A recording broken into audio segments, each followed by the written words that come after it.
bouche. Nous voulons simplement te bénir. Dieu merveilleux. Dieu merveilleux, Jésus. Dans le nom de Jésus, que nous avons ainsi prié. Pendant que nous sommes debout, est-ce qu'on peut tenir nos Bibles ensemble ce matin? On tient nos Bibles et en même temps nous encourageons les musiciens qui ont fait un travail formidable. Est-ce qu'on peut les encourager? Est-ce qu'encourageons le travail qu'ils ont fait ce matin? On tient nos Bibles ce matin. Si vous n'avez pas une Bible, vous allez travailler avec les Bibles de votre voisin. J'aimerais que vous élevez votre Bible comme ça. Vous allez répéter après moi, ça c'est ma Bible. Je suis ce qui dit que je suis. Ma bouche le confesse et dans mon cœur je le crois.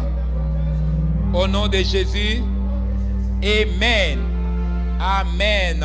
Tu n'es pas ce que les gens disent que tu es, mais tu es ce que la parole de Dieu dit que tu es. J'aimerais que tu touches ton voisin, tu dis, voisine, voisin, je suis béni d'être à côté de toi. Et je suis sûr qu'après, avant la fin de ce culte, je serai encore plus béni d'être accompagné à côté de toi. Nous allons ouvrir nos Bibles dans le livre de Job et le thème de mon message ce matin, c'est le 7 secrets de la réussite de Job. 7 secrets de la réussite de Job. Et j'aimerais vous faire enseigner un peu ce matin. Je crois par la grâce du Seigneur, il y a des gens qui ont les cahiers et nous allons décoller ensemble et ce message va bénir ceux qui vont l'écouter avec les oreilles de l'esprit. Ceux qui vont les écouter avec les oreilles de la chair vont sortir avec rien.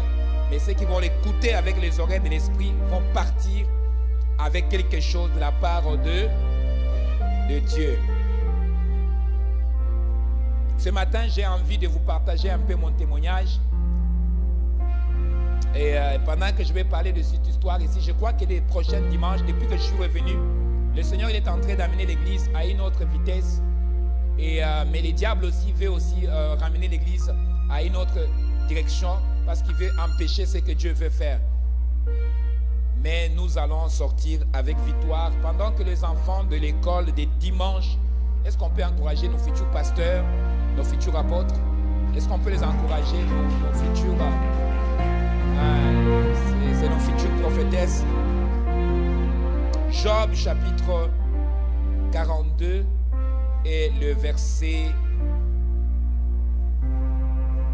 12 à 13, nous allons lire cela. Nous allons un peu étudier la vie de Job d'une autre façon. 7 secrets de la réussite de Job. Pourquoi Job a tellement réussi dans sa vie. Il était un homme béni. Il a été un homme qui était prospéré. Il a vu la main de Dieu. Et le Seigneur lui a béni beaucoup. Et c'est quoi ces secrets? Et nous allons les regarder ensemble par la grâce du Seigneur. Job chapitre quoi j'ai dit? 42 et les versets 12 à 13. Alors si vous les trouvez, nous allons le lire ensemble comme une église. On va juste regarder sur le projecteur et on va le lire. C'est que si l'équipe arrive à le projeter. Mais si l'équipe n'est pas capable, nous allons plonger nos regards dans la Bible et on va être capable de le lire. Est-ce qu'on peut le lire ensemble? 1, 2, 3, go!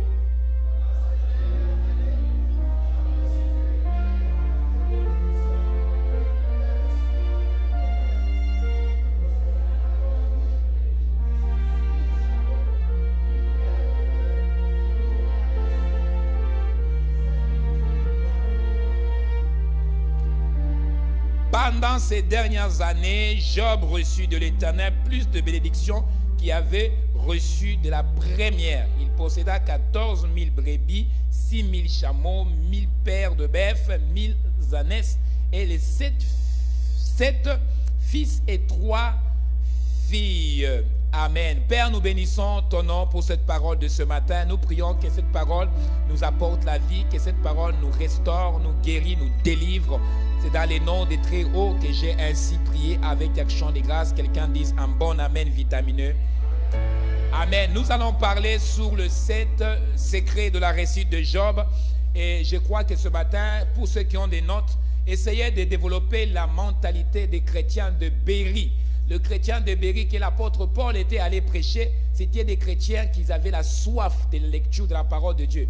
Nous sommes en train de se diriger vers la fin et nous croyons qu'il y a une vent qui est en train de souffler, pas seulement à Cité de Dieu, dans beaucoup d'autres églises, essayer d'amener une autre mentalité qui veut dire simplement qu'à la place que les gens soient focalisés à la parole de Dieu, mais les gens sont plutôt focalisés aux gens. Et vous oubliez le pourquoi vous êtes convertis, le pourquoi vous êtes en train de servir le Seigneur. Et le diable s'est élevé, comme Apocalypse le dit, que beaucoup de chrétiens vont se refroidir à la fin de temps. J'aimerais que tu puisses comprendre que la mission d'un ennemi, ce n'est pas simplement de te faire quitter d'un endroit à un autre endroit, mais la mission de l'ennemi, c'est de faire manquer ta bénédiction.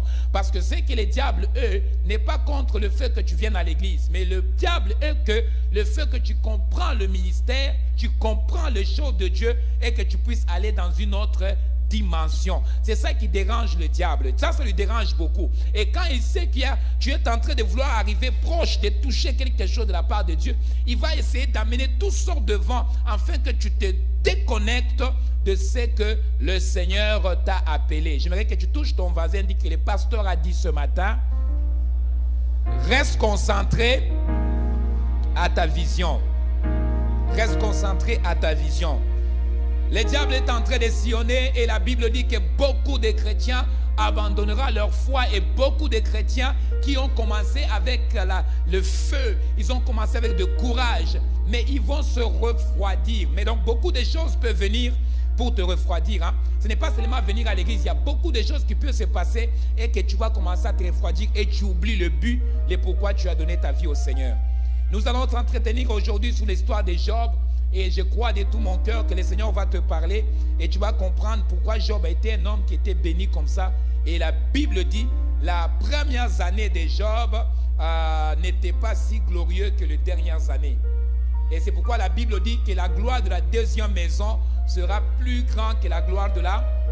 Je ne sais pas pourquoi, mais j'ai envie de dire à l'église que Cité de Dieu, il est en train de souligner dans les mois de novembre, nous sommes entrés seulement de rentrer dans la 12e saison de gloire et c'est la dernière gloire de la deuxième maison qui est en train de vouloir rentrer l'église. Amen. Et je vous prophétise et je sais ce que je suis en train de dire, qu'il y a une vent qui était en train de se passer. Mais à partir d'aujourd'hui, pendant que je suis devant vous, nous sommes simplement en train de tourner la page parce que vous allez compter la gloire de la deuxième maison va prendre place et nous ne se souviendra pas de la première maison. Vous n'avez pas encore vu ce que Dieu est au point de faire dans cet endroit, mais je vous garantis, à temps, vous allez voir ce que Dieu va faire dans cet endroit. Et ce que j'ai toujours aimé bien de Dieu, Dieu m'utilise et il me parle. Et souvent quand je prêche, je dis des choses et les gens sortent en disant, ah, aujourd'hui nous a maudit, aujourd'hui nous a insulté. Mais non, je parle des choses que Dieu me montre. Je dis des choses que Dieu me montre. Et en passant, quand tu entends un message qui te fait mal, c'est parce que quelque part Dieu veut que tu changes. Quelque part, Dieu veut que tu t'ajustes. Quelque part, Dieu veut que tu comprennes un peu le pourquoi tu es placé dans l'endroit où tu es placé. Est-ce que je parle à quelqu'un? La Bible dit que Job était béni de Dieu, mais les dernières années de Job étaient plus glorieuses que les premières années. Touche ton voisin, dis à ta voisine que les dernières années de ma vie sera plus glorieux que les premières.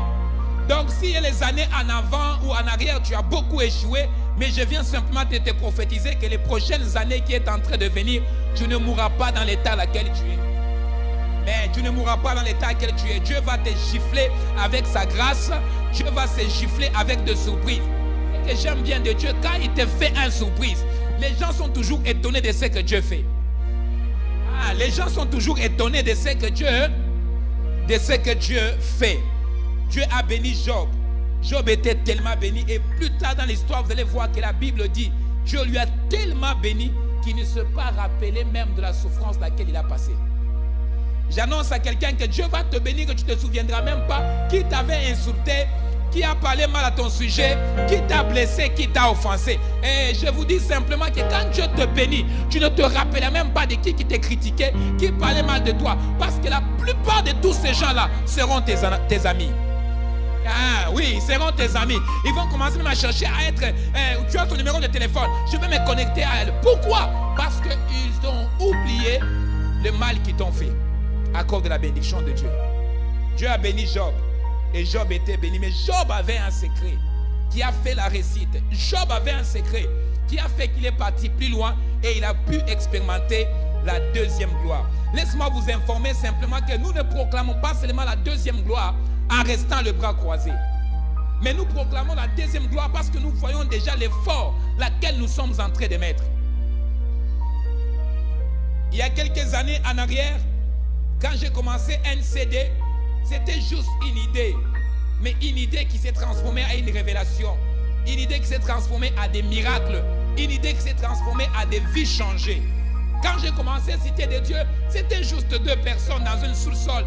Et la plupart, c'était des Espagnols. Je me rappelle très bien, nous étions avec mes amis espagnols. J'avais Lida, j'avais Ivan Escamilla. C'était eux qui étaient avec moi autour. Nous prions et nous cherchons Dieu. Nous avons ici une autre personne qui s'est ajoutée, qui s'appelle Rigen.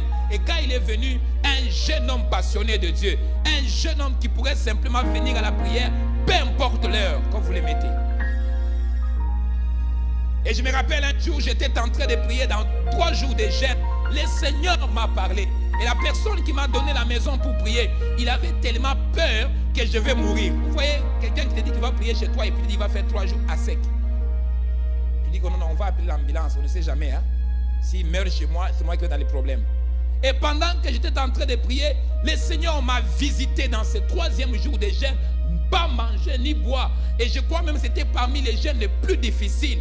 Et quand j'ai prié la nuit, Dieu m'a parlé. Et Dieu commençait à me donner la description de cité de Dieu. Et quand Dieu finit de me parler, et je ne comprenais pas des choses, je dis Seigneur, il y a des choses que tu m'as dit, c'est tellement compliqué, il me faut une confirmation. Mais pas de la bouche de quelqu'un que je connais, mais de la bouche de quelqu'un que je ne connais pas.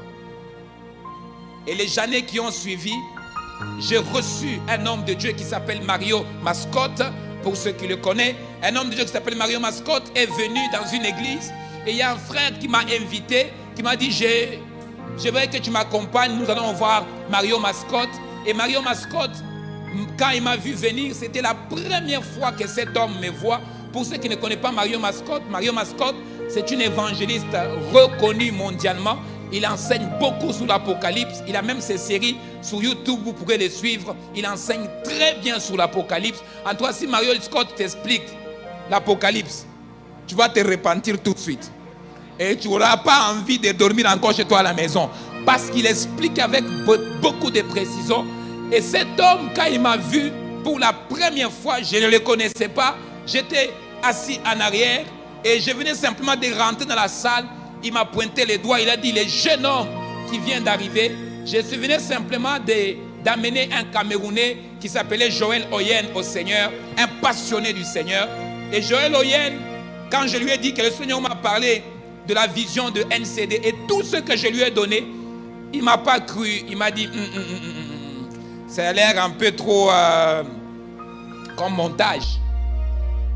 Ça ne se colle pas. Et quand je lui ai rencontré la vision, il a un peu douté, mais malgré il croyait que j'étais quelqu'un qui priait. J'étais un jeune homme qui aimait prier. J'avais simplement 20 ans. J'ai tombé dans mes 20 ans. Donc j'aimais Dieu, j'aimais de tout mon cœur. Et quand je lui ai dit la vision, Joël m'a dit, il dit, si c'est Dieu qui t'a appelé, en tout cas, il va le confirmer. Et le même soir, on arrive à l'église Fontaine des Eaux Vives qui était dirigée par Claude Lampron. Et quand on est arrivé là-bas, je rentre à la porte de l'église. Le pasteur Mario Mascotte m'a pointé les doigts. Il m'a dit, le jeune homme qui est là, le Seigneur l'a appelé à faire l'œuvre dans cette ville et il amènera le réveil. Il a donné plusieurs détails que je n'ai pas besoin de vous les dire. Et le frère qui était assis à côté de moi, il était surpris d'abord. Il dit, oh, vous ne vous connaissez pas. J'ai dit, oui, charnellement on ne se connaît pas, mais les esprits on se connaît. Hello? Oui, on ne se connaît pas. Charlemagne, on ne connaît pas. Mais dans l'esprit, on se connaît. Et quand j'ai avancé, il a commencé à me donner les détails. Il n'était pas là la nuit quand j'ai vu la vision. Il n'était pas là quand le Seigneur est venu me parler. Il m'a parlé de l'homme que j'avais vu dans ma vision. Il m'a dit, tu as vu un homme comme ça? Et je dis oui. Il a porté des choses comme ça. Je dis oui. Et l'homme t'a donné un fait. Je dis oui. Et il t'a écrit le nom. Je dis oui. C'est quel nom qu'il t'a écrit? J'ai dit, c'est cité de Dieu. Il n'était pas là avec moi. Et Joël était à côté de moi. Commence à bouger sa veste. Il dit, cette histoire est sérieuse. Hein? Cette histoire est sérieuse. Et ce qui a touché le cœur de ce jeune homme, c'est qu'il n'était pas là dans la vision, mais je lui ai rencontré. Et quand il a entendu Mario Mascotte parler, il n'y a rien de différent de ce que je lui ai dit. Et le même jour, le frère Joël Oyen, il s'est accroché à moi. Il a dit, demande-moi tout ce que tu veux que je fasse pour toi. Je le ferai. Et je ne parlais pas bien français, je n'étais pas bon en français. Le frère Joël est parti à l'université. Il s'est mis à écrire les statuts de l'église. Et pendant qu'il écrivait, il y a un autre qui est venu, qui s'est converti dans la salle d'université à Yukiteyer. Il a dit, qu'est-ce que vous faites ici? Il dit, on est en train d'écrire les statuts de l'église. Et dit, est-ce que je peux aider? Il s'appelle Eddie. Eddie a mis sa main pour travailler. Et Eddie a donné sa vie le même jour. Il dit que je vais suivre le Seigneur. Je vais travailler pour le Seigneur. Le même soir, nous étions deux équipes de passionnés qui ont cru à la vision. Et cette journée-là, Cité des Dieux est née. Cité des Dieux n'est pas née dans la joie. Cité des Dieux est née dans les combats, des insultes, des pointes de doigts. Les gens qui disent non, il a fait cela pour l'argent. Mais je t'informe aujourd'hui que nous n'avons pas fait ça pour l'argent. Nous l'avons fait parce qu'on a entendu Dieu. J'ai entendu Dieu et j'ai vu la main de Dieu. Et je peux vous dire, de le jour où j'ai pris la vision à main, je ne crois pas aux gens qui viennent devant moi, mais je crois au Adonai Yeshua, celui qui m'a apparu, qui m'a donné la description. Il me l'avait même dit qu'il y aura un temps, tout le monde te laissera. Il m'avait même dit qu'il y aura un temps, je changerai les groupes de gens autour de toi. J'avais simplement 20 ans. Et à 21 ans, j'étais le plus jeune pasteur à Trois-Rivières. Et j'ai commencé une église. Malgré que j'ai commencé l'église, les gens ils étaient jaloux. Oh, il fait cela. Oh, il fait ceci, cela. Oh, il fait ceci, cela, cela. Mais Dieu a dit, avance. Tu ne t'arrêtes pas, avance. Parce qu'il y a des âmes qui doivent être sauvées. Toi, tu dois avancer. Parce qu'il y a des gens qui ont de vie, qui n'ont pas d'enfants, qui doivent enfanter. Toi, tu dois avancer. Il y a des choses qui vont se produire. Continue la route. Et je me suis levé jour après jour. Dès que Cité de Dieu a vu le jour, une fois j'ai rencontré mon fils qui est justement là. Il m'a dit, je vais te suivre. J'ai dit, mais écoute, on n'a pas personne, hein, on est juste quoi, on est 5. Hein. Il a dit, non, je vais te suivre. Même si vous êtes 5, je resterai derrière toi. On était juste 5, on n'était pas beaucoup. Une fois, je me suis promené, je suis allé dans une église et j'ai rencontré un fils qui était assis là. Il était habillé, yomen. Et puis je le regarde, je dis, suis-moi. J'ai dit comme Jésus a dit à Pierre, suis-moi. Je te ferai pécheur des hommes. Je dis, suis-moi simplement. Et il me regarde, il dit, ce noir-là, il est bizarre. Là. Pourquoi il veut le suivre? Et la semaine qui a suivi, il m'a suivi. Et depuis cette journée-là, Gabriel Landry est là. Gabriel Landry, dans les hauts et dans les bas, il est là, il est au four au moulin. Il est là. Ça chauffe, ça ne chauffe pas, il est là. Il y a des gens qui sont fidèles parce que la fidélité c'est la tête. Hein? Mais il y a des gens qui sont loyaux parce que la loyauté c'est le cœur. La fidélité dans la tête. Quand ça va pas bien, je suis là. Quand ça va mal, je disparais parce que mon témoignage. Mais la loyauté, c'est dans le cœur. Je suis avec lui. Ça va mal, ça va bien. Je suis avec lui. C'est mon pasteur. Je n'ai pas honte de ne pas le dire. Il le dit chaque jour. C'est mon pasteur. Et quand je lui ai connu, le Seigneur m'a parlé que toute sa famille reviendra au Seigneur. Il est venu. Sa sœur Judith, elle était lesbienne. Sa sœur Judith ne s'est pas convertie ailleurs. Il s'est converti à NCD. On l'a baptisé à NCD. Dieu lui avait dit que ta famille viendra au Seigneur. La semaine qui a suivi, Matthieu est venu. Nous l'avons baptisé à NCD. Pourquoi? Parce que Dieu avait parlé. Et ce jeune homme est resté accroché. Il n'est pas seulement accroché à moi parce que je lui donne l'argent, je ne lui paye pas. D'ailleurs, même je traite dur. Je suis très dur avec lui. Mais il n'est pas seulement fidèle à la vision. Il n'est pas fidèle à la vision. Il dit, je suis fidèle à ce que Dieu a dit à cet homme. Je suis fidèle à l'onction que Dieu a mis à cet homme. Je travaillerai jusqu'à ce que Dieu va me dire, bah, Jonathan, touche ton voisin, sois aussi un Jonathan. Sois aussi un Jonathan. Sois aussi un Jonathan. Sois aussi qui. Et quelques semaines qui a passé, Dieu m'a fait grâce, j'ai rencontré une jeune fille qui est venue ici. Il venait de Cameroun. Il est venu ici, il était là en train d'étudier à UQTR. Quand il est venu, la première fois qu'il est venu, d'abord, il s'est mis d'abord dans la chorale. Il dit, je vais chanter. Et puis j'ai dit, oh, tu vas chanter? Il dit oui. Il a commencé à chanter. Je dis, ah, ta place n'est pas dans la chorale en tout cas. Mais à toi quand même, il a tenu quand même dans la chorale. Il est resté accroché à la chorale. Ici, je ne parle pas de la fidélité parce que j'en ai vu trop de fidèles. Les fidèles, ils sont là. Ça va bien, gloire à Dieu. Les problèmes. Nous, on n'est pas préparés pour les problèmes. Et quand ma fille est venue ici, il nous a trouvés, on était quoi, 4, hein? On était 4. On n'était pas beaucoup, on était 4. Et Mukamba. On était 4. Et il est venu, malgré les nombres. Vous savez, des fois, quand tu viens dans une église qui n'y a pas personne, tu commences à penser, est-ce qu'il y a un démon? Ou bien il y a quelque chose, parce que 4 personnes vraiment, pasteur. Et quand il était là, je suis sûr qu'il s'est posé des questions. Qu'est-ce qui se passe ici? Pourquoi il y a juste 4 personnes? Mais il ne sait pas qu'on vient de passer dans une crise. Crise économique. Mais il n'a pas regardé le nombre. Mais il s'est juste aligné et dit, je ne vais pas être seulement infidèle. Je vais être loyal à cet homme. Est-ce que je parle à quelqu'un ici ce matin? Je vais être loyal à cet homme. Je ne parle pas de la fidélité parce que la fidélité c'est facile. Mais je parle de la loyauté. Et la Bible dit bien par rapport à la loyauté. Il dit que c'est une vertu qui est rare. Et quand on le trouve, on le célèbre. Quand on trouve quelqu'un qui est loyal, on doit le célébrer.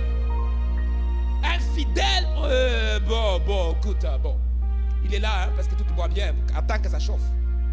Quand on met les pressions, on va savoir s'il va rester ou il va partir. Et en passant, je vous annonce tout de suite, c'est que Dieu va te récompenser. Je sais que c'est pour ta fidélité, mais plus loin, il dit, va te récompenser aussi pour ton loyauté. Parce que tu as été dans les hauts et dans les bas. Et quand il est resté, c'est juste mon témoignage. Ce n'est pas ton témoignage, c'est mon témoignage. Et quand il est resté avec moi, et après que moi, nous étions seulement là, hein, nous prions seulement, on venait ici, on prie, on repart chez nous. L'église était, je ne peux pas dire la grandeur, sinon tu vas fuir ici. On était tellement petits. D'ailleurs, même quand on m'a proposé qu'on va aménager l'église là-bas, je réfléchissais parce que les gens pour aller à la toilette, il fallait qu'ils passent devant nous. Donc j'ai pensé pendant que je prêche, je vais commencer à savoir qui est parti. Combien de personnes sont là à la toilette? 3, 4 ou 5. Vraiment, ça me dérangeait beaucoup. Mais Dieu a voulu qu'on commence là-bas parce que c'est là où que Dieu m'avait indiqué. Et nous sommes allés là-bas. Je vous précise bien sûr que nous ne sommes pas venus au 2200 parce qu'on était dans la recherche. Nous sommes venus au 2200 parce que le Seigneur a révélé l'endroit. Nous sommes déplacés de 2200 parce que Dieu a parlé. Et nous sommes venus ici. Et quand on est venu ici, je peux vous le dire simplement que Sylvie, il n'a pas resté fidèle. Est-ce que je parle à quelqu'un ici? Il n'a pas resté quoi? Fidèle. Il est resté loyal à la vision. Et quelques semaines qui est venu, il m'a envoyé un message. Il m'a dit non, pasteur, il y a un frère. Il y a un frère qui doit venir, que tu dois les rencontrer. Je dis, un frère. Quand un sait t'envoie un message qu'il y a un frère, je dis, oh, il y a un frère. Vous qui ne présentez pas jamais aux gens, vous nous cachez toujours. On va les rencontrer. C'est qui? Mon ami. Ah, quel ton ami? Et finalement, elle m'a présenté son mari, qui est le frère Honoré. Et après quelques semaines, après quelques mois, et nous avons présenté la fiançaille à l'église. Il faut que je vous dise quelque chose. Tu sais, tu peux présenter la fiançaille quand il y a 4 personnes. Ça ne fait pas chier. Hein? Quand on dit on va t'applaudir, on va t'applaudir. On va t'applaudir comment? Il y a juste faux pecto. Je parle ici de la loyauté. De la loyauté. Nous étions plus que 100 personnes. Mais la loyauté est différente. Et quand il est venu la trouver, il y avait mon fils qui était toujours avec moi. Qui a toujours resté d'ailleurs. Il était parmi les premiers blancs qui sont venus à mon église. Il faut quand même les mentionner, hein, on ne peut pas mentir.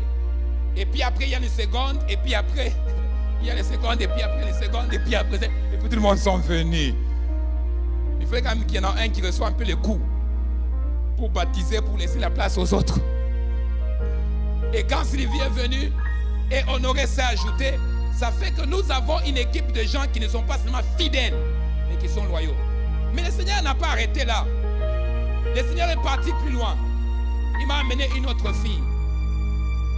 Je ne peux pas parler de mon petit frère parce que vous allez dire, oh, c'est son petit frère. Mais mon petit frère, il est le seul de ma propre famille qui croit à ma vision de A à Z.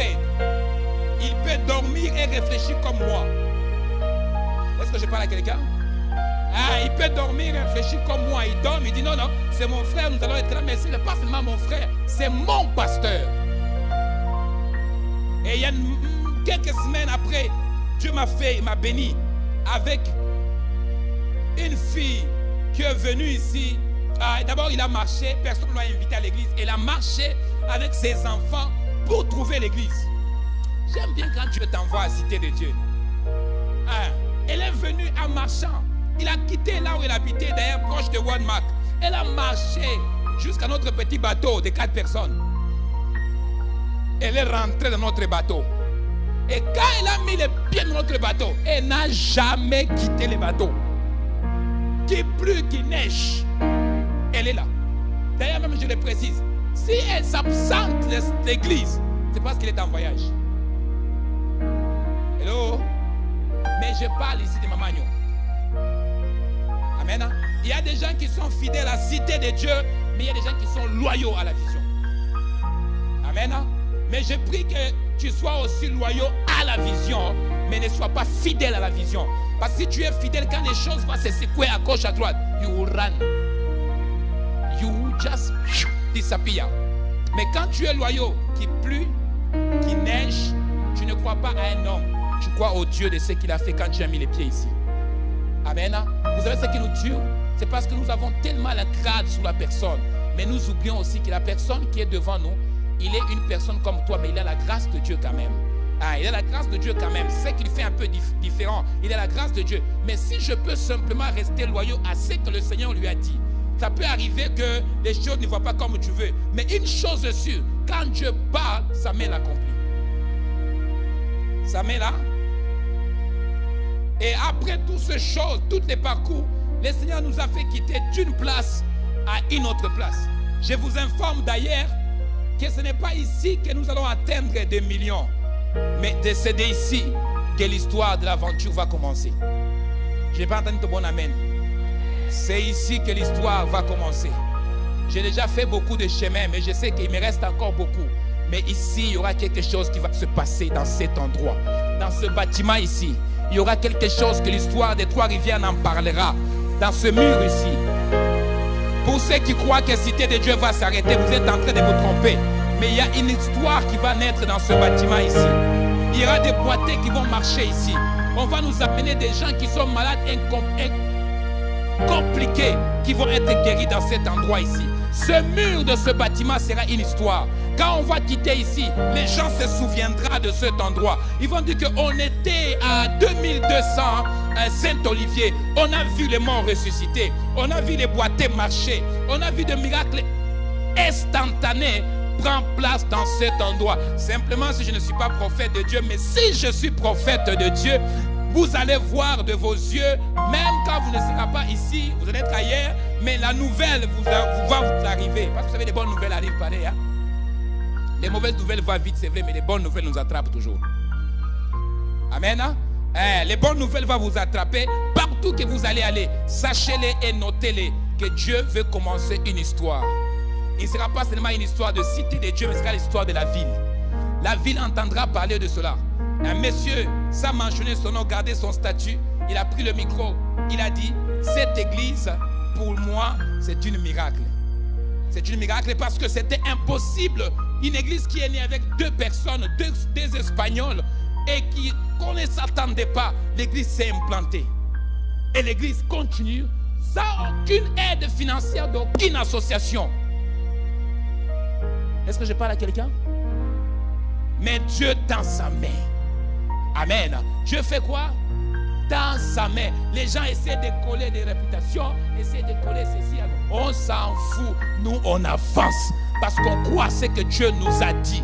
La Bible dit que cette fois les justes tombent. Ce n'est pas toi qui vas les relever, c'est Dieu qui va le relever. As long as que la vision est là, touche ton voisin, dit reste concentré à ta vision. Job avait 7 secrets qui a fait sa réussite.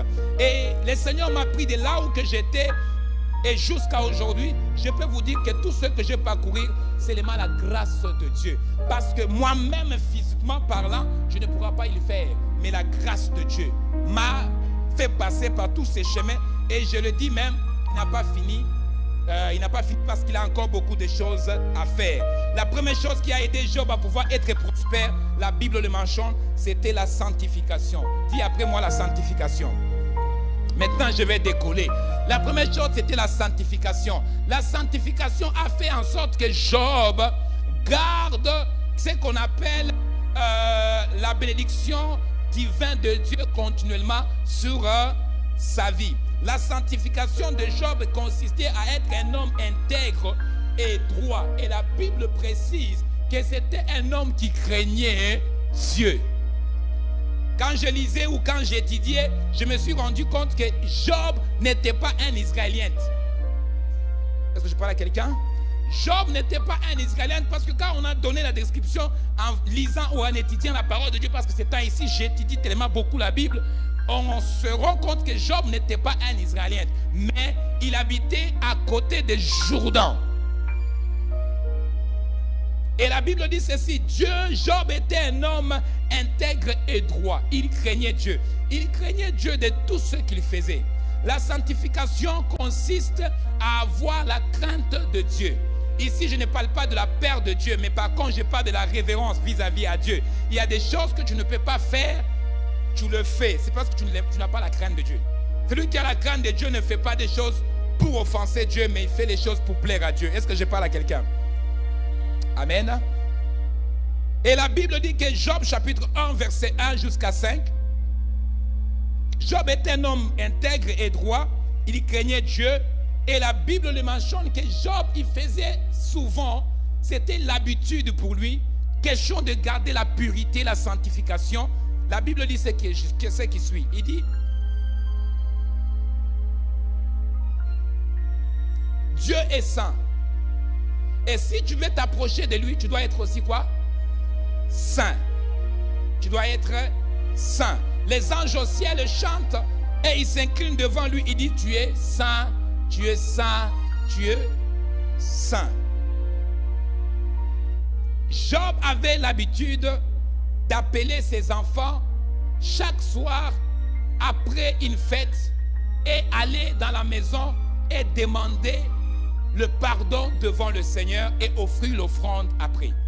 Et cette habitude de Job consistait à dire, si mes enfants sortent de la maison ou qu'ils vont fêter, ça peut arriver qu'ils ont commis des péchés. Vous voyez la dimension de la crainte de Dieu que Job avait? Il avait la crainte de Dieu au point où il demandait pardon de ses enfants pour ne pas que les péchés amènent un malheur dans sa vie. Si tu veux que le Seigneur te fait prospérer, tu dois avoir la crainte de son nom. Bien-aimés dans le Seigneur, beaucoup de gens aujourd'hui ont la crainte de personnel, ont la crainte de certains titres, mais beaucoup de gens n'ont pas la crainte de l'Éternel. La crainte de l'Éternel, ce n'est pas avoir peur de Dieu, c'est juste respecter la parole et respecter les principes de Dieu. C'est simple que ça. Amen. Nous avons peur de ce que les gens vont dire de nous, n'est-ce pas? Mais nous n'avons pas peur de ce que Dieu va dire de notre sujet. Vaut mieux que les gens disent mal de toi, mais que Dieu dit des bonnes choses pour toi. Vaut mieux que les gens t'insultent, mais que Dieu t'approuve. Ne cherche pas trop l'approbation des gens, cherche plutôt l'approbation de Dieu. Je répète encore, ne cherche pas trop l'approbation des gens, hein, mais cherche plutôt l'approbation de... Quand on est droit, Dieu nous récompense. Quand on est intègre, Dieu nous récompense. Si tu vas au travail, on te dit, travaille, mais on va te payer en dessous. Travaille, on va te payer en dessous. Ce n'est pas l'intégrité. La Bible dit ce qui suit en Philippiens. Mon Dieu pourvoira à tous vos besoins selon sa richesse et gloire. Même si le système dans lequel nous vivons est compliqué, je suis certaine et je suis témoin. Ça fait 2 ans que je suis temps plein à l'église. Je n'ai pas un salaire à l'église, mais mon Dieu pourvoit à tous mes besoins selon sa richesse et gloire. Je m'habille pas bien? Je m'habille bien, n'est-ce pas? Dieu pourvoit. Je conduis une belle voiture. Dieu l'a pourvu. Je vous donne des témoignages pas seulement pour vous éventer. Je ne te donne pas ces témoignages pour laver ton cerveau. Dieu est capable de pouvoir pour toi. S'il a fait pour Élie avec un corbeau, mais toi tu es plus mieux qu'un corbeau. Toi tu es plus mieux qu'un corbeau. Donc Dieu peut pouvoir pour toi. Les corbeaux mangent la viande, mais Dieu exige au corbeau d'amener quand même la viande à Élie à midi. Et le corbeau a écouté Dieu, il a amené la viande. Mais toi tu dépasses les corbeaux. Donc vous pensez que la manière que Dieu a nourri Élie dans le désert, il ne pourra pas le faire pour toi? Il va le faire, parce que Dieu dit, les malins atteignent souvent le juste.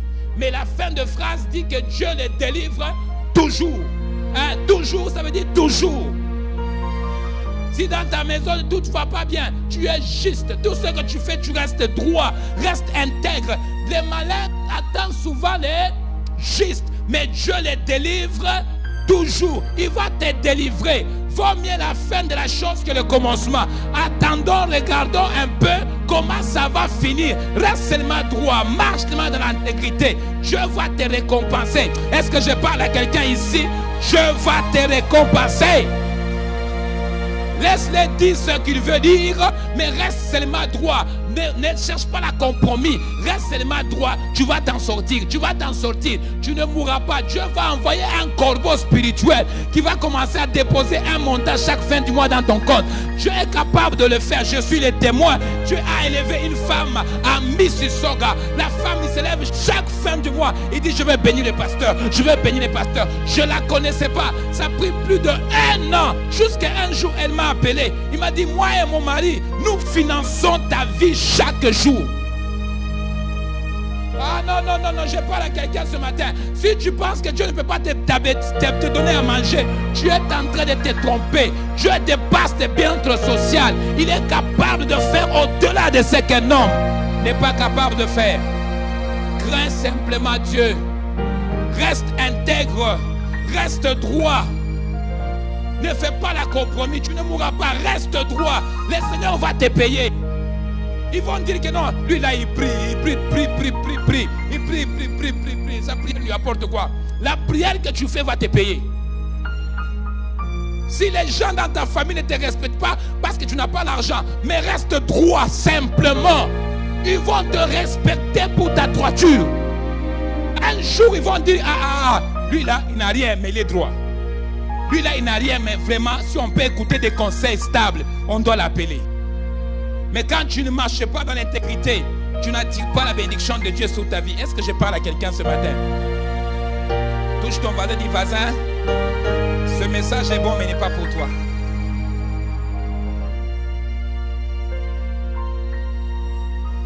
Jean chapitre 9 verset 31. Jean chapitre 9 verset 31. Est-ce qu'on peut aller rapidement? Il dit ceci. En effet, le juste n'est pas abandonné, ni sa postérité n'est pas mendiant son pain. Un juste, Dieu ne peut pas l'abandonner. Même sa postérité, Dieu ne laissera pas sa postérité puisse commencer à béguer dans la route. Dieu se souvient toujours des hommes et des femmes qui sont justes. Si tu es resté juste, je t'informe que tes enfants ne souffriront pas. Tes enfants ne souffriront pas parce que Dieu va te récompenser ta justice. Dieu est un Dieu qui est juste, qui est juste. Tu as donné les habits aux gens, tu as nourri les gens, ils t'insultent, non? Arrête de pleurer. Dieu est juste. Dieu est juste. Il a vu tout ce que tu as fait. Moi, j'ai vu des gens qui ont payé les hôtels pour les gens, qu'ils ont donné de l'argent pour les dépanner, Mais quand ils ont commencé à les insulter, ils ont même oublié tout ce que les gens ont fait pour eux. Ils ont oublié tout ce que la personne a pu souffrir pour le faire. Mais je te dis que reste calme, Dieu est juste. Je dis bien reste quoi? Calme, Dieu est juste. La Bible dit que malgré la souffrance de Job, Job n'a pas abandonné Dieu. Job n'a pas fait un compromis pour s'en sortir des souffrances. J'annonce à une personne, la souffrance présente ne peut pas comparer à la gloire à venir. Il a fallu que tu souffres un peu pour que tu comprennes comment gérer ton entreprise. Donc, ta souffrance d'aujourd'hui ne peut pas comparer des millions que tu vas avoir demain. Est-ce que je parle à quelqu'un ce matin? Ah, il faut que tu souffres un peu. Ça te transforme, ça travaille son caractère. Ça travaille un peu ta vie. Mais quand Dieu va te bénir, l'argent fait briller une personne. Tu vas commencer à briller. On dit que même ta tête va se transformer. L'argent transforme la personne. Tu vois maintenant quand on te regarde, tu nous fais pitié. Hein? Mais quand tu vas être béni, ta face va rayonner. J'ai bien dit que ta face va rayonner. Tu rentres une place, tout le monde te sourit. Manitok. Manitok. Blessing talk. Quand tu as la bénédiction, ce n'est pas toi qui vas parler, mais ta bénédiction va parler à ta place. Tu peux porter tellement un jeans troué là, mais manitok. Regarde ton voisin, dit que l'argent parle. Job est resté intègre. La Bible dit que malgré qu'il a vu la prospérité, parce qu'il y a beaucoup de gens, quand Dieu le bénit, ils fuient. Beaucoup de gens, quand Dieu le bénit, ils changent leur style de vie. J'étais une fois avec mon fils, on était assis aux tables et ça mentionnait les noms. Et la personne était en train de parler de comment il a étudié. Il a commencé des choses qu'il a exposées dans la vie. Et là où j'étais assis, j'ai dit, l'homme est tellement orgueilleux de ce qu'il a accompli. Ils oublient que ce que Dieu est dans ses mains, c'est plus grand que ce que tu as déjà accompli. C'est pourquoi quand on reste humble, on attire plus que ce qu'on a déjà accompli par notre propre force. Et la plupart des gens ne vivent pas dans la sainteté ou dans la crainte de Dieu parce que souvent, le fait de pouvoir s'en sortir dans la vie pousse des gens à être malhonnêtes pour pouvoir trouver le dépannage. Mais je t'informe aujourd'hui, il vaut mieux souffrir aujourd'hui pour ne pas souffrir demain. Est-ce que je parle à quelqu'un? Parce que si tu t'en sors aujourd'hui en étant malhonnête, tu vas souffrir demain. Ton mensonge, ton escroquerie va te rattraper. Ça c'est clair. Si ça ne te rattrape pas aujourd'hui, demain ça va t'attraper. Et tu vas pleurer. Hein? Est-ce que vous savez qu'un menteur n'aime pas qu'on le ment? Un menteur, il te ment. Quand on va lui donner un carton, il va pleurer fatigué. Parce que toi, je fais mon parenthèse. Dieu veut que tu marches simplement dans la sanctification et dans la crainte de son nom. Je vois beaucoup de gens qui marchent vraiment dans la crainte de Dieu et Dieu ne les abandonne jamais. Une chose que beaucoup de chrétiens ne savent pas, la sanctification n'est pas seulement de lire ta Bible tous les jours. La sanctification est aussi dans les actes que tu poses. La sanctification est aussi dans les choses que tu vois avec tes yeux. Les gens qui convoitent, la Bible dit, si tu regardes simplement, tu commences déjà à construire une building, tu viens de pécher. La convoiture, c'est un péché qui tue les yeux. La sanctification, c'est aussi un état de l'esprit. Quelqu'un qui s'abandonne à Dieu, quelqu'un qui veut faire la volonté de Dieu dans tout ce qu'il fait. Qui a fait la force de Job, qui a fait la réussite de Job. Bien-aimé, dans le Seigneur, 2019 va toucher sa fin et nous allons se diriger vers 2020. Ça ne doit pas changer ta vie chrétienne. Ça ne doit pas changer ton engagement avec le Seigneur. J'informe à quelqu'un qu'on ne se marie pas simplement parce que tu es trop belle. On se marie pour faire la volonté de Dieu. Ah, vous voyez, ta maison diminue. Hein? On se marie pour faire la volonté de qui? Je l'ai dit et je le dirai aussi. Le mariage, c'est un ministère. C'est un ministère parce que si tu le rates, tu rates ton appel, tu rates beaucoup de choses. Mais je prie qu'au nom des très hauts, que tu puisses comprendre que même quand il y a la tourbillance, même quand il y a le vent, reste droit. Que ton oui soit oui et que ton non soit non. Peu importe le prix que ça va t'écouter, que ton oui soit oui. Même si tu perds tous les amis, ce n'est pas grave, ce n'est pas grave. Faut mieux aller au ciel tout seul qu'aller en enfer avec les troupeaux des amis. La deuxième chose, c'est la charité. Touche ton voisin, la charité. Il y a 3 points que j'aimerais développer qui s'est produit avec la vie de Job quand nous parlons de la charité. La première chose, la Bible dit que Job prenait soin des orphelins et il prenait soin de veuves. Job, il n'était pas seulement quelqu'un qui avait la bénédiction de Dieu ou qui mangeait la bénédiction de Dieu lui-même, mais il prenait soin des pauvres. Bien-aimés dans le Seigneur, la chose qui nous tue, que je ne cesserai jamais de le dire, ce n'est pas parce que nous ne savons pas comment prier, on sait comment prier. La chose qui nous tue, c'est parce que nous n'avons pas l'amour et nous n'avons pas la compassion pour le pauvre.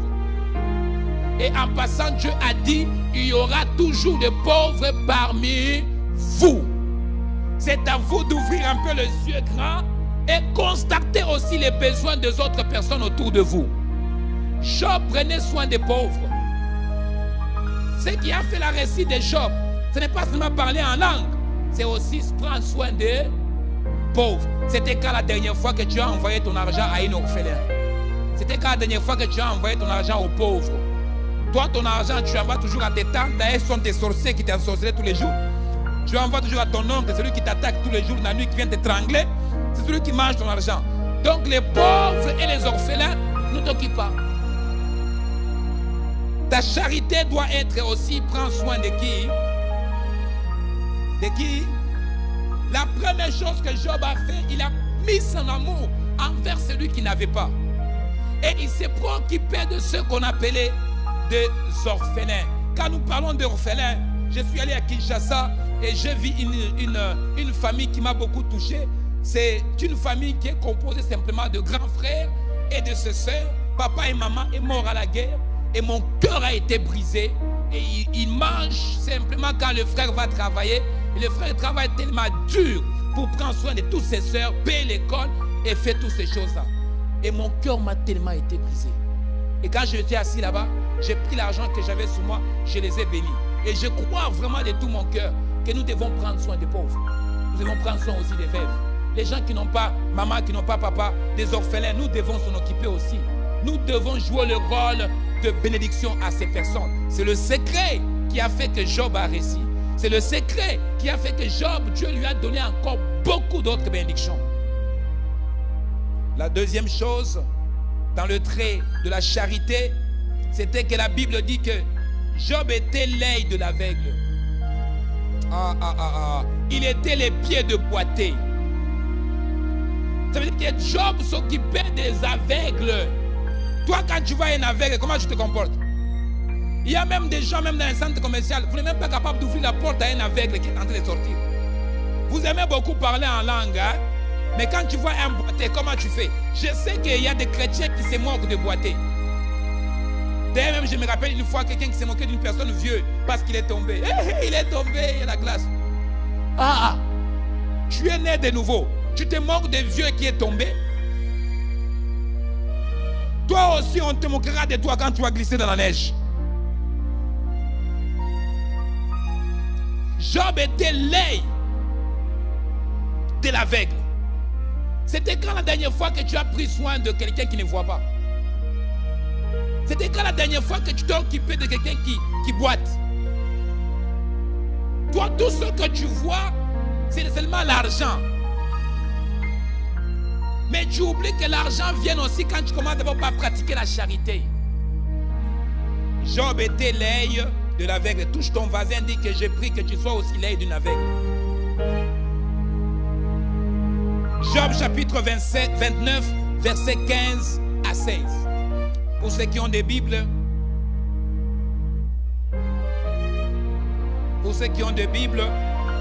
Job chapitre 29, versets 15 à 16. Est-ce que quelqu'un peut me lire ce verset plus rapidement? Nous allons avancer rapidement avant que mon temps m'écoule. Mon temps est déjà coulé, donc je dois vite arrêter mon message. Est-ce que vous êtes là? Qu'est-ce qu'il dit? Gab, tu peux me lire ça s'il te plaît?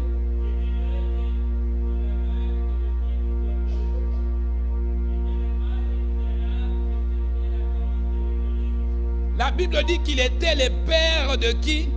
Des misérables. Et la Bible dit qu'il était l'avocat de ceux qu'on traitait mal. Il était l'avocat de ceux qu'on traitait mal. Donc tu dois être aussi quelqu'un qui prend soin de ceux qui n'ont pas de papa, qui n'ont pas maman. Tu dois être le frère de quelqu'un dans l'église.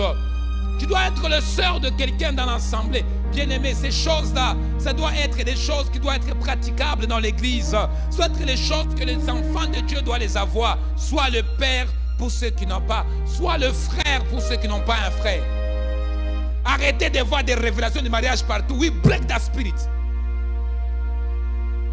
En fait, des souris comme ça. Oh, vous voyez, depuis un temps, il me regarde avec les yeux. Il voit des choses sur moi. Non! Il ne voit rien sur toi. Il t'apprécie parce que tu es son soeur dans le Seigneur. Il t'apprécie parce que tu es son frère dans le Seigneur. Et en passant, comment tu te comportes vraiment? Est-ce que même si quelqu'un voulait te marier, c'est comme ça qu'il va te marier? Tu es toujours sous là.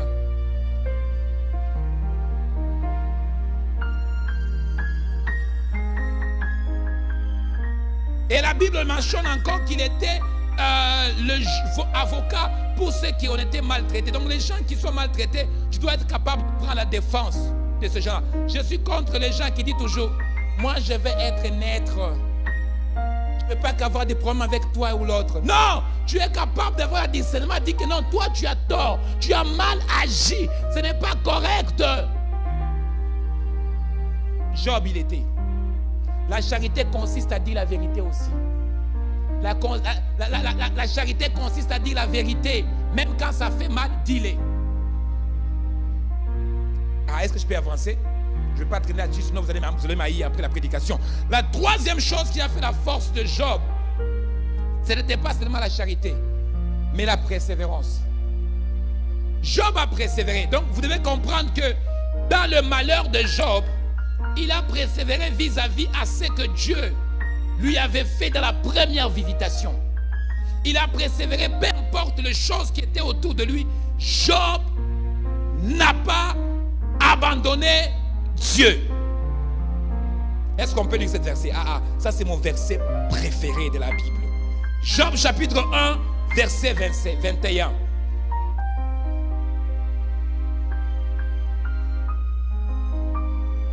Oh, j'ai pris que quelqu'un puisse se persévérer et puis tu réalises que je suis en train de souffrir parce que Dieu a permis que je souffre. Il m'a permis que les gens me rejettent. Dieu a permis que tout le monde me tourne le dos. C'est pour sa gloire. Que son nom soit élevé. Nous le disons souvent dans nos chansons. Le Seigneur a donné. Le Seigneur a. Et que le nom de Seigneur fait quoi? Sois béni. Est-ce que tu vas dire ça quand Dieu va prendre tout? Tu regardes dans ton compte de banque, il y a rien, il y a zéro. Il y a des gens qui se fâchent contre les pasteurs parce que leur vie n'avance pas. Ils se fâchent contre tout le monde parce qu'ils ne voient pas le bonheur. Sois capable de dire à Dieu, le Seigneur a donné, le Seigneur a repris. De semaine, nous avons la bénédiction. De semaine aussi, nous pourrons avoir des problèmes. Mais ça ne va pas changer ta conviction vis-à-vis à celui que tu as donné ta vie. Est-ce que je parle toujours à quelqu'un? Maintenant, regardez ce que la Bible dit par rapport à Job chapitre 1, verset 27. Quelqu'un, tu vois, Gab, lis l'effort comme tu l'as lu tout à l'heure. 21 à 22 simplement. Job chapitre 1, verset 21 à 22.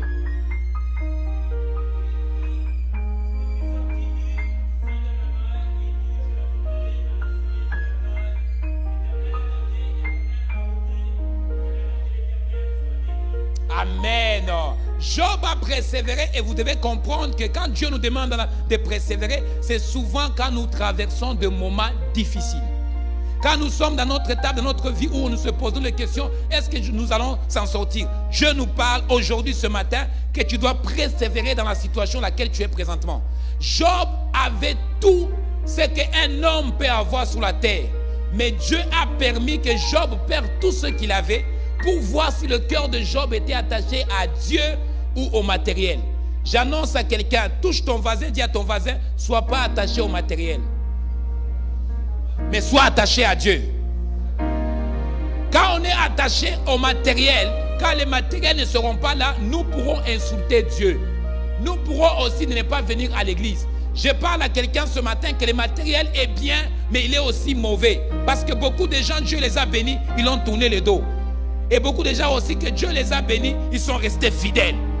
Tu dois persévérer, même quand les choses ne vont pas bien dans ta vie. Tu dois persévérer parce que ce que Dieu a dit, il va l'accomplir. Il va l'accomplir. Si Dieu t'a promis la prospérité, je te confirme ça. Tu ne mourras pas, tes yeux vont le voir. Si Dieu t'a promis que tu vas te marier, tu ne mourras pas célibataire, tu vas te marier. En fait, tout ce que Dieu dit, sa main l'accomplit.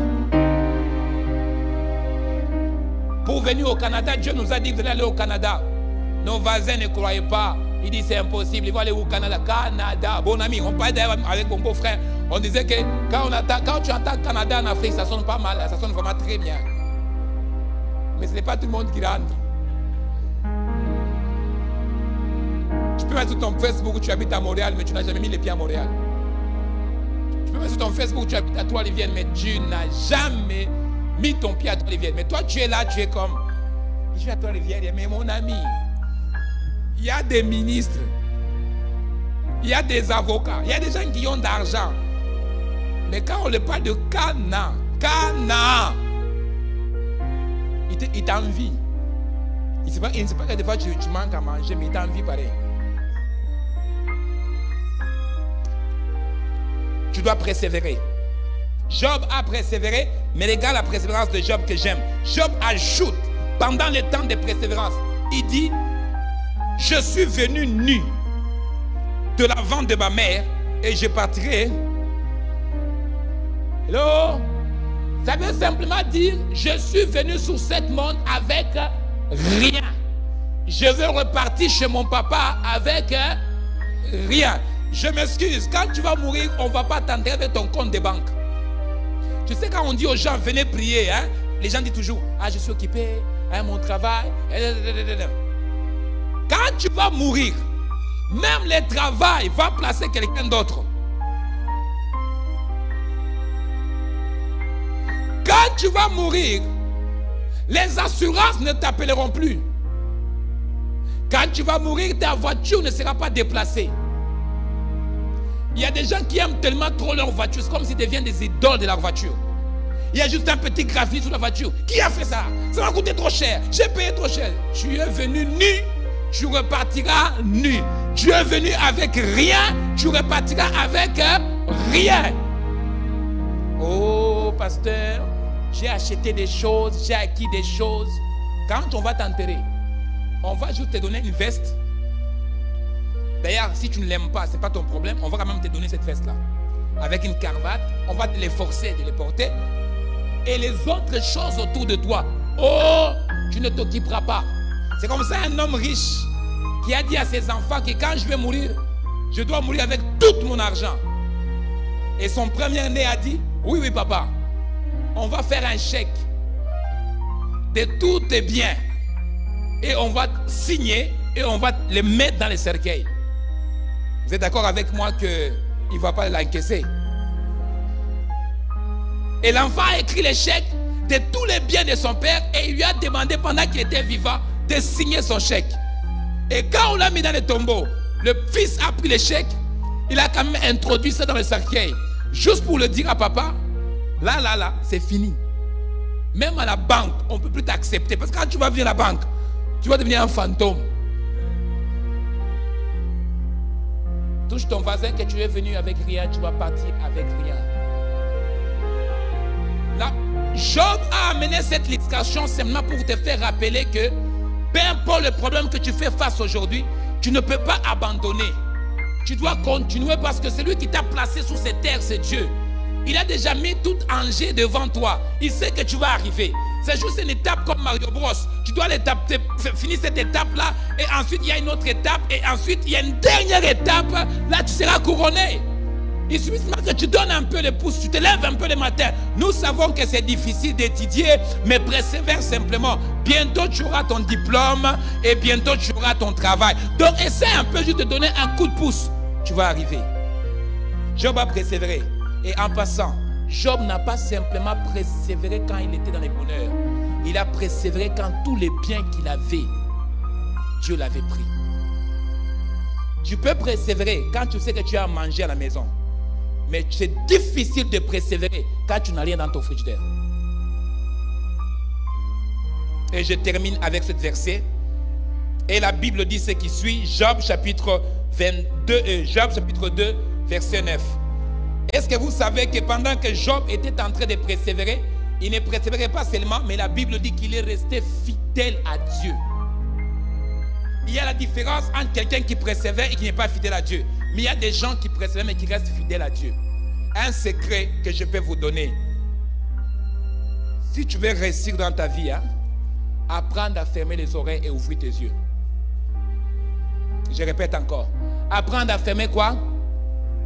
Et ouvrir quoi? C'est pourquoi les pilotes, quand ils pilotent leur avion, vous allez remarquer quelque chose. La seule chose qui bouge, c'est quoi? Pourquoi ils bouchent les oreilles? Parce que le bruit peut affecter leur vision. Donc si tu veux aller loin avec Dieu, et laisse que tes yeux soient ouverts pour voir là où Dieu va t'amener. Tu te perds parce que on a dit.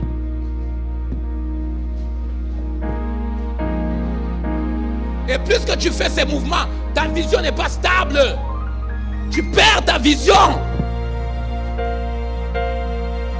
Qu'est-ce qu'il a dit? Ah oui, à mon propos, encore. Ah, il va me voir. Qu'il a dit encore? Tu es en train de te perdre. Réalise là où Dieu t'amène. Et ouvre les yeux et vois là où Dieu t'a amené. Je te garantis, Job n'a pas écouté sa femme. Sa femme vient, chérie, Dieu nous a donné beaucoup de choses, non? Maintenant il a repris, maudis-les simplement et puis tu vas mourir. Si tu étais ma femme, I would just slap you. Dieu nous a donné, nous avons mangé, on a vêtu, on avait le respect dans les quartiers à cause de Dieu. Maintenant nous sommes blocs. Et tu veux que nous insulter celui qui nous a tout donné? Non, je ne vais pas l'insulter. De la manière qu'il a pris, c'est la même façon que tu vas encore me redonner. Je reste fidèle, je vais attendre. Dieu il a des tours. J'annonce à quelqu'un qui est en train de faire des tours. Il veut voir que si ton amour est vrai ou si ton amour est matériel. Ah, j'ai envie de finir. Job a dit non. Quel genre de femme que tu es toi? Dieu nous a tellement beaucoup donné maintenant. C'est pourquoi, juste entre parenthèses, on est entre nous. On est vraiment entre nous, s'il vous plaît. Ne faut pas transformer mes paroles parce qu'il y a des gens ici qui ont des réseaux qui sont connectés dans une autre réseau, pas Facebook, mais Facebook parlant. Donc quand ils amènent dans leurs réseaux sociaux. Il y a une réseau spécial. Je voulais simplement dire, il est très dangereux d'être avec quelqu'un qui a une bouche qui est comme une radio cassette. C'est très dangereux. Pourquoi? Parce que tout ce qui se passe,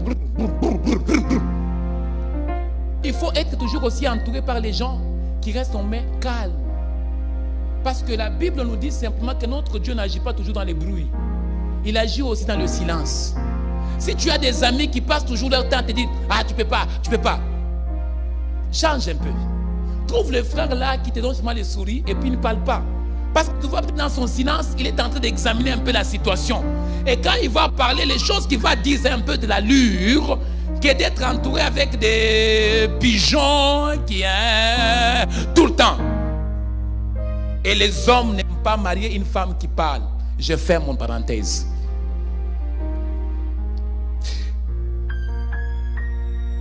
Il préfère seulement arriver à la maison et vous allez voir un homme qui quitte le travail. Il passe son temps à se promener chez ses amis. Tu étais où, chérie? Non, je suis allé juste m'arrêter là. Il ne veut pas revenir à la maison. Attends. Il passe son temps à son ami là-bas. Et puis après, il dit à l'autre. Et puis, oh, ma soeur m'a appelé. Même si sa soeur ne veut pas appeler, il va l'appeler par force. Parce qu'il ne veut pas arrêter dans la maison. Il veut avoir la paix.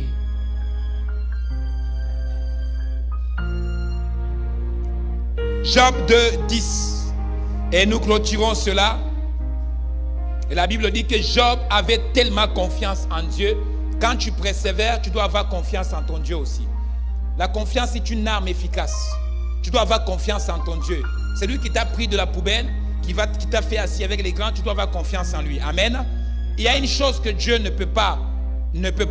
C'est que Dieu, il est tellement lié par sa propre parole. Ça veut dire qu'il ne peut pas refaire ou recommencer ce qu'il a dit. Le fait que ce sorti, ça doit simplement s'accomplir. C'est tout ce que Dieu est fait. Quand il dit sur ta vie, ça doit s'accomplir. Peu importe les prophètes, si le prophète qui t'a prophétisé, il est maintenant aujourd'hui un impudiste. Ce qu'il a dit, ça va, hein? Ce n'est pas de lui, c'est Dieu qui a parlé à travers lui. Donc ça va, ça. Nous tous qui sommes devant nous, est-ce qu'on croyait qu'un jour, vraiment, un jour, on va quitter là où on était, au Crocodile, à Yakusa, à Bandundu, là-bas, au Goma, là-bas, au Gabon, là-bas, au Togo, là-bas, au Bénin. Les avions volés, tu regardais seulement ça vole, vent. Et vous êtes là en train de regarder. Moi, je suis où? En Colombie. Les avions volés, vent. Et tu te disais que non, moi, je ne suis pas qualifié pour voler dans l'avion. Mais aujourd'hui, tu as volé, non? Et tu es ici, ce n'est pas par la faute de ton père, c'est la grâce de Dieu que tu es là où que tu es. Et quand tu marches là, tu marches avec fierté, les gens disent, oh, elle est très orgueilleuse. Ce n'est pas l'orgueil. Dieu m'a pris loin. Il m'a pris loin. Tu n'étais pas là quand j'ai pleuré. Tu n'étais pas là quand les gens me pointaient les doigts. Tu n'étais pas là. En fait, il y a d'autres qui n'ont même pas l'essence. Moi, je m'appelle quelqu'un qui m'a dit une fois, il dit, Pasteur Simon, quand tu me regardes aujourd'hui, je suis un témoignage. J'ai dit, frère, oui, tu es un témoignage.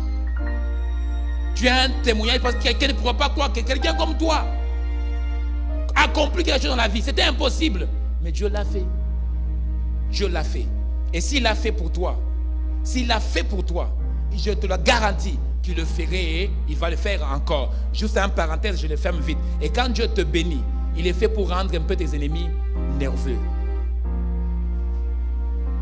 Il va te faire énerver. Ce matin, Dieu va énerver tous tes sorciers qui sont autour de toi, qui disent toujours que non, il ne va pas s'en sortir. Mais j'ai pris que Dieu les fait un peu énerveux. Quand ils vont te voir passer, ils vont dire, elle aussi, qu'il arrête un peu de passer ici, on est fatigué. Il avait un Mercedes, maintenant il change encore, il prend un Audi, qu'il laisse un peu le magasin aux autres personnes.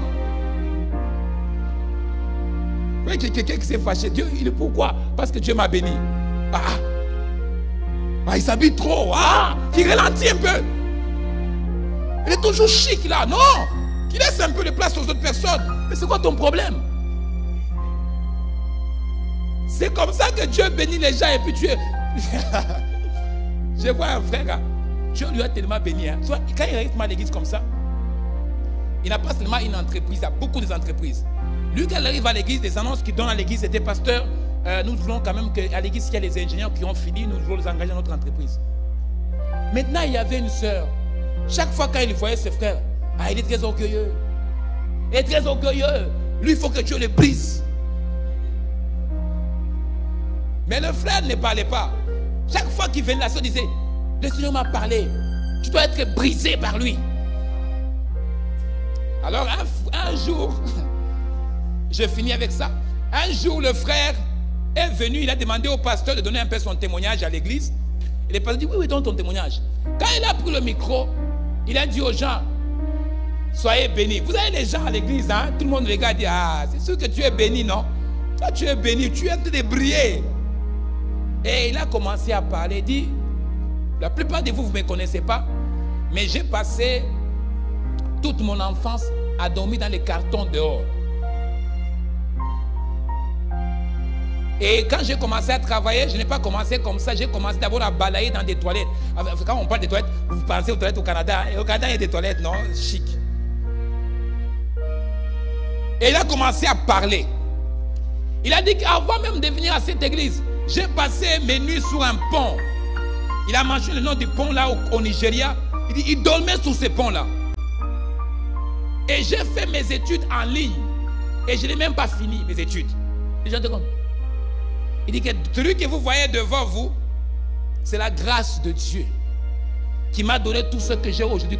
J'ai commencé avec une seule entreprise. Et c'était comme mon entreprise, c'était l'eau. L'eau. Je vendrais l'eau de plastique. Et j'ai mis mon nom sous l'eau. J'ai imprimé mon nom sous le lot. Pas l'eau de bouteille. Non, le plastique. J'ai rempli l'eau de robinet. J'avais mon ami qui me prêtait l'eau chez lui. Donc je remplissais et puis j'écrivais mon nom avec un marqueur sous la bouteille. Il avait une vision. Et plus tard, on l'a imprimé seulement sous le lot. Pas de bouteille. L'eau en sachet. Et puis là, on a commencé à faire l'eau couleureux. Qui a déjà bu l'eau couleureux ici? Vous avez déjà bu ça. Vous faites semblant simplement. De l'eau qu'on vend dans les quartiers, là, les mamans qui prenaient l'eau sucrée, l'eau quand il faisait chaud. Vous avez déjà goûté à ça. Arrêtez de faire semblant. C'est vous les gens qui sont trop spirituels ici. Il vendait cette eau-là. Avec cette eau-là, un homme lui a rencontré un jour. Il dit, mais tu as l'air vraiment que tu es intelligent. J'aimerais te mettre en gérant de mon entreprise. Et c'est comme ça que toute sa vie a changé. Et quand il a fini son témoignage, tout le monde dans la salle pleurait. Même la dame qui disait qu'il doit être brisé. Il était comme fondre à l'âme en train de prier. Maintenant la question est suivante. Est-ce que toi tu persévères? Est-ce que toi tu persévères avec le Seigneur? Ou tu as tendance à abandonner vite? Est-ce qu'on peut se mettre debout? Job a réussi parce qu'il a persévéré. Job a réussi sa vie parce qu'il a persévéré avec Dieu. Ma prière à moi ce matin, c'est que tu puisses persévérer avec le Seigneur. Que tu puisses faire quoi?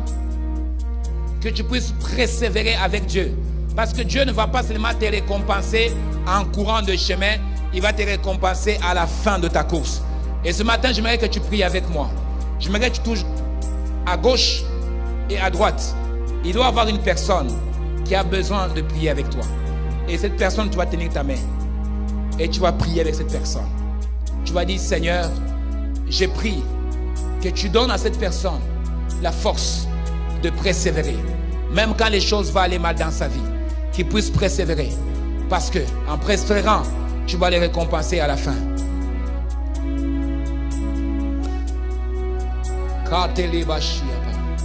Prie avec la personne que tu as, mais prie bien aimé. Prie-lui que Dieu lui donne la force de persévérer.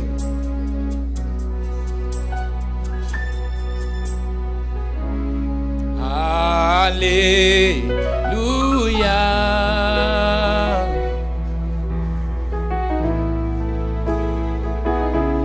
Que Dieu nous donne la force. Que Dieu nous donne la force. Que Dieu nous donne la force. L'entreprise que tu es en train de voir aujourd'hui, ça va se manifester, c'est vrai, mais tu dois persévérer encore. Concentre-toi, c'est que tu joues. Laisse les vies te faire accompagner. Alléluia.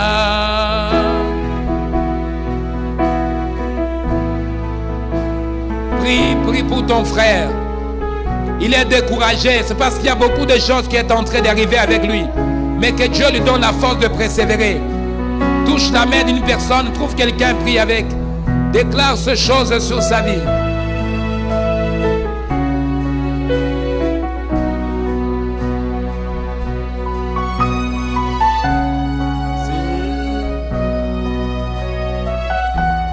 Que le Seigneur le soutienne. Vaut mieux la fin d'une chose que le commencement. Oui, Père, oui, Père, oui, Père.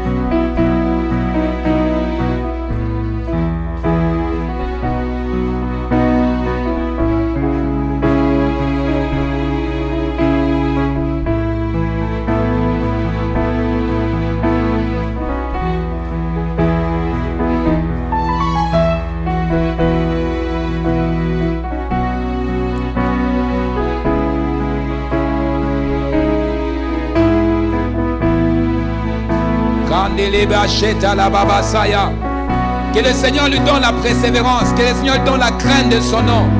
J'aimerais que tu pries pour ton frère avec une sincérité. Que Dieu lui donne la persévérance.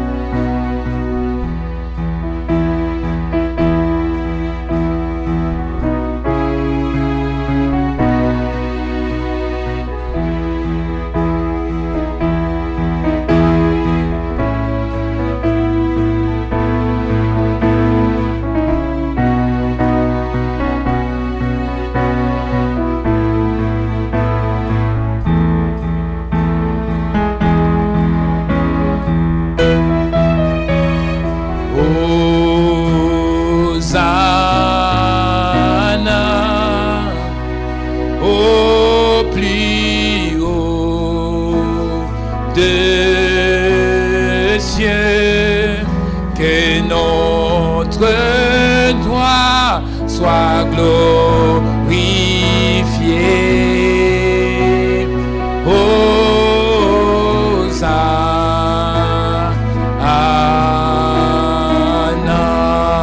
Chantons les Hosanna, Hosanna, Hosanna.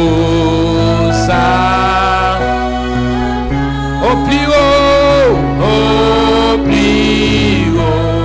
des cieux, qu'est notre Dieu, qu'est notre Dieu roi, soit glorifié. Hosanna, Hosanna.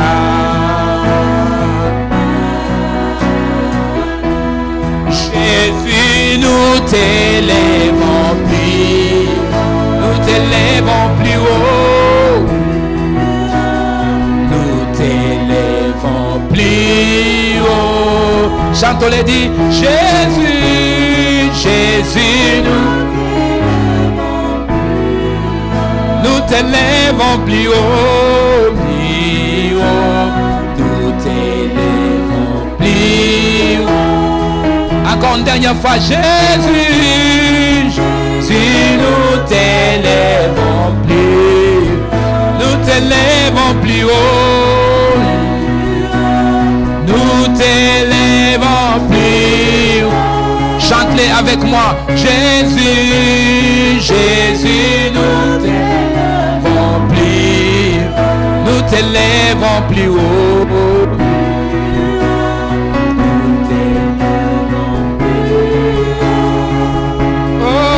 Jésus, si nous t'élèvons plus. Seigneur,